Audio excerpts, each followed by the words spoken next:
అంటే మీరు అన్నారు కదా సార్, ఇప్పుడు ఇంతకుముందు వీధిలో తిరగడానికి అడ్మినిస్ట్రేషన్కి టైం, రెండింటి మధ్య మీరు వ్యత్యాసం ఏమైనా కలుపుతున్నారా? అటు నుంచి చూస్తున్నప్పుడు ఇటు నుంచి చూస్తున్నప్పుడు రెండు చాలా అవసరం.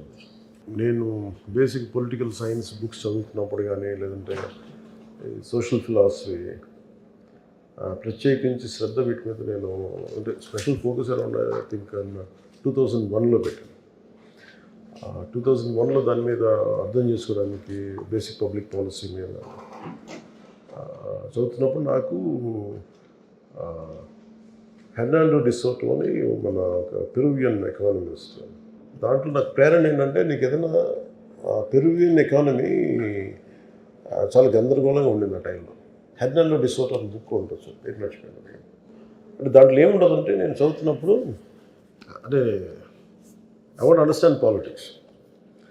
సో చాలా పుస్తకాలు కొనుక్కొని కొంతమంది ఉస్మానియా యూనివర్సిటీలో నా ఫ్రెండ్స్, కొంతమంది సీనియర్స్, బయట ఉద్యోగులు వాళ్ళందరూ నాకు చాలా పుస్తకాలు, ఆ పుస్తకం ఒకటి ఇచ్చారు. మన ప్రమోద్ అని తన ఫ్రెండ్, ఆయన ఇచ్చిన బుక్ అనమాట. సో దాంట్లో నాకు తీసుకున్న సారాంశం ఏంటంటే ఆ టైంలో షైనింగ్ పాత్ గెరిలాస్ ఉండి యువతంతా మావోయిస్ట్ మూమెంట్స్కి వెళ్ళిపోయేవాళ్ళు. ప్రత్యర్థుల్ని ఎదురు తిరిగితే ఈ టిపికల్ అటు వాళ్ళ తెగల గొడవలు ఎలా మన దీని ఏమంటుంది స్కాల్ప్ కోసేసేవారు. అంటే అంత extreme Maoist violence inflicted country ఆ time 80sలో.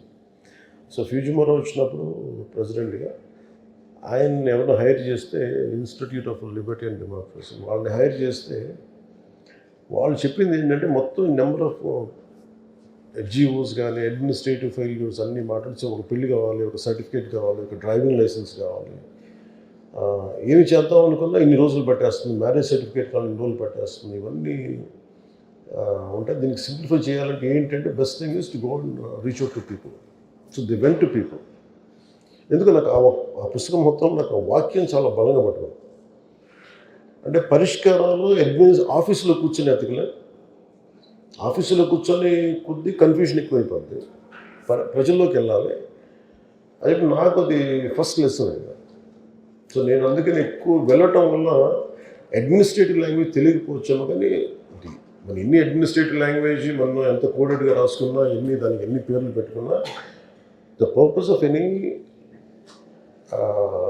Act is to use little వాళ్ళ జీవితాన్ని కొంచెం సమాధానాలు ఇవ్వడం, లేకపోతే కొంచెం బరువు తగ్గించడం, సమస్య పరిష్కారం ఇవ్వడం. సో నాకేమనిపించిందంటే నాకు రెండు హెల్ప్ అయింది. అది నేను ప్రజల్లోకి వెళ్ళి ప్రతి సమస్యను అర్థం చేసుకోవటం వల్ల దాని బ్యూరోక్రాటిక్ లాంగ్వేజ్, లీగల్ లాంగ్వేజ్ నేను ఈ రివ్యూ మీటింగ్స్లో నేర్చుకున్నాను. That's what I can say.